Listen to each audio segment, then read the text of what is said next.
திவி ஏறி உட்காந்துருக்க அதே பஸ்ல தான் சிந்துவ ராக்கி ஏதோ சர்ப்ரைஸ்னு சொல்லி கூட்டிட்டு போறான் போல. டேய் எங்க போறோம்னு சொல்லுடா, ஆர்வம் தாங்க முடியலன்னு கேட்க, ரீனாவை பார்க்க பெங்களூர் போறோம், 3 நாள் போறோம், ஒரே ஃபன்னு தானே சொன்னதுக்கு அப்புறம் திரும்பி பார்த்தா அங்க திவி உட்காந்துருக்க மாதிரி தெரியுது. உடனே சிந்துவை கூப்பிட்டு காமிக்க, ஆமாண்டா அவள மாதிரி தான் இருக்கு, இரு நான் போய் பார்த்துட்டு வரேன்னு கிளம்புறா. இல்ல ஃபர்ஸ்ட் கன்ஃபார்ம் பண்ணிக்கலாம்னு ரதிக்கு தான் கால் பண்றான்னு நினைக்கிறேன். அப்ப டிரைவர் வந்து வண்டி எடுத்து மூவ் பண்ண திவி என்ன நினைச்சான்னு தெரியல. உடனே டிரைவர் கிட்ட வண்டியை நிறுத்த சொல்லி கீழே இறங்குறா.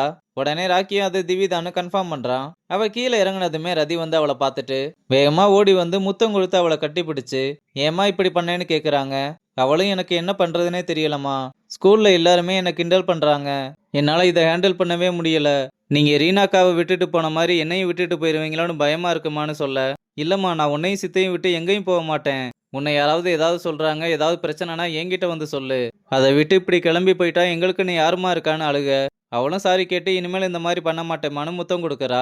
ரதியும் ராக்கி கிட்ட மறுபடியும் என் குழந்தைய காப்பாத்தி கொடுத்ததுக்கு தேங்க்ஸ் சொல்ல, அதெல்லாம் இருக்கட்டும் மேம், அவ ரொம்ப பயந்து போயிருக்கா, நீங்க ஃபர்ஸ்ட் அவளை வீட்டுக்கு கூட்டிட்டு போங்கன்னு சொல்றான். அப்புறம் நைட்டு ஃபுல்லா திவி கூடயே தூங்கி எந்திரிச்சிட்டு காலையில அவ கிட்ட பயம் போயிருச்சான்னு கேட்டா இன்னும் போகலாமான்னு சொல்றா.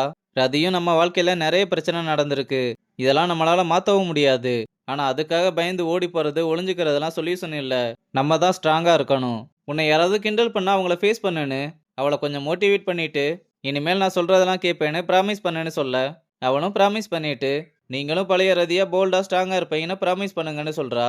ரதியும் சிரிச்சுக்கிட்டே இனிமேல் அந்த மாதிரியே இருக்கேன்னு ப்ராமிஸ் பண்றாங்க. அப்புறம் இந்த பக்கம் ஹாஸ்பிட்டலுக்கு பழைய ரதியா மாதிரி கெத்தா நடந்து வர, இந்த பக்கம் திவ்யும் போல்டா ஸ்கூலுக்குள்ள நடந்து வர்றா.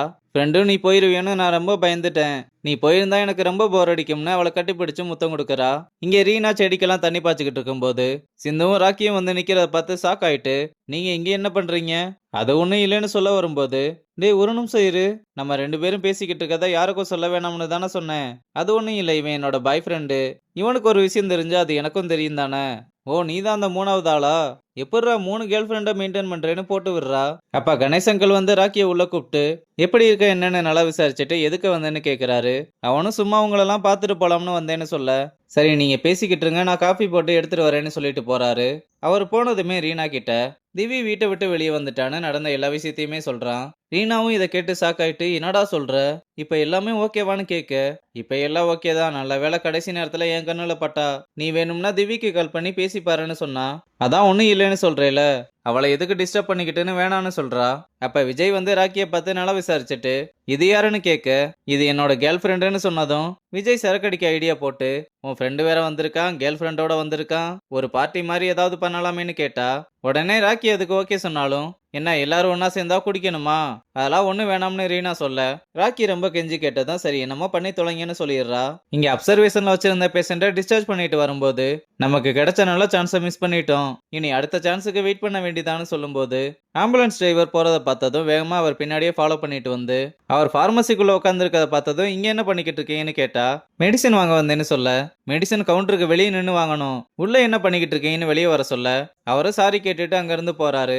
என்ன நீங்க வாட்டுக்கு எல்லாரையும் உள்ள விட்டுக்கிட்டு இருக்கீங்க, இங்க இருக்க மெடிசன் எடுத்துட்டு போய் யாருக்காவது ஏதாவது ஆச்சுன்னா என்ன பண்றதுன்னு கேட்க, இல்ல இதுக்கு முன்னாடி நாங்க 2 பேரும் ஒன்னா வேலை பார்த்தோம், அப்பதான் பழக்கமானாரு, சும்மா அப்பப்ப வந்து ஃபேமிலி இஷ்யூ பத்தி பேசிட்டு போவாருன்னு சொல்ல, ஒரு நாளைக்கு எத்தனை டைம் வருவாருன்னு கேட்டா, ஒரு தடவை இல்ல 2 தடவை வருவாருன்னு சொன்னதும் அமலாக்கு டிரைவர் மேல சந்தேகம் வருது.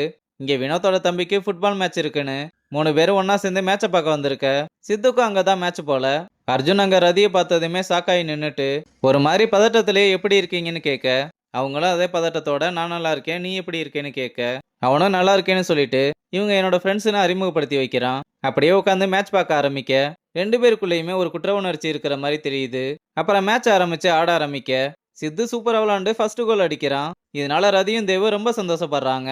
அப்ப மது அவங்க யாருன்னு கேட்க, அவங்க ஆர்கே ஹாஸ்பிட்டல்ல டாக்டரா இருக்காங்க, ரீனாவோட அம்மான்னு சொன்னதும் வம்புக்குனே ரதி பாக்குற மாதிரி அர்ஜுனோட கையை பிடிச்சிட்டு உட்காந்துருக்கா. அப்ப ஆப்பன டீமுக்கு ஃப்ரீ கிக் ஒன்று கிடைக்க, ஷூட் பண்ண பால் கரெக்டா சித்தோட தலையில அடிச்சதும் அந்த இடத்துலயும் மயக்கம் போட்டு விழுந்துற தேவும் ரதியும் பதறி போறாங்க. அப்ப மது வாய வச்சுக்கிட்டு சும்மா இல்லாம அச்சச்சோ செம்ம அடின்னு கலாய்க்கிற மாதிரி பேசினதும் ரதி அவளை முறைச்சு பார்க்க, அர்ஜுன் வாயை வச்சுக்கிட்டு கொஞ்ச நேரம் சும்மா இருன்னு சொல்லிட்டு வேகமா ஓடி வந்து எல்லாரையுமே தள்ள சொல்லிட்டு ரதி அழுதுகிட்டே அவனை எழுப்ப ட்ரை பண்ண, சித் அப்படியும் மயக்கத்திலே இருக்கதோட இந்த எபிசோட முடிச்சிருக்காங்க.